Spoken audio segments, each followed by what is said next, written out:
Welcome to Learn Indonesian with Maria. Today we are going to learn about some common ways to express condolences in Indonesian language.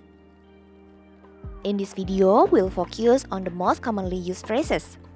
These phrases are helpful when you are writing a simple message or trying to express condolences, whether to a friend, a coworker, or even someone you don't know very well. Here are some examples of what you can say. First, turut berduka cita. Turut berduka cita. Turut berbela sungkawa. Turut berbela sungkawa. Turut berduka cita yang sedalam-dalamnya. Turut berduka cita yang sedalam-dalamnya.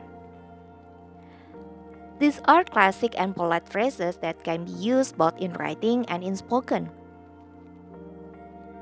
When you are offering condolences directly to the grieving family, these phrases are often followed by something like, "Yang kuat ya." For example, turut berduka cita, yang kuat ya.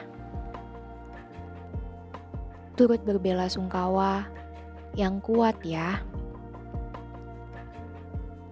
Turut berduka cita yang sedalam-dalamnya, yang kuat ya. If you've just heard the news about someone's passing and want to express sympathy, you can also say, semoga keluarga yang ditinggalkan diberikan kekuatan dan ketabahan. For example, turut berduka cita, semoga keluarga yang ditinggalkan diberikan kekuatan dan ketabahan.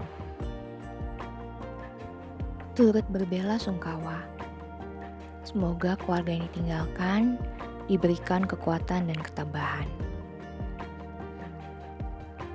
Turut berduka cita yang sedalam-dalamnya. Semoga keluarga yang ditinggalkan diberikan kekuatan dan ketabahan. Thank you for watching this video.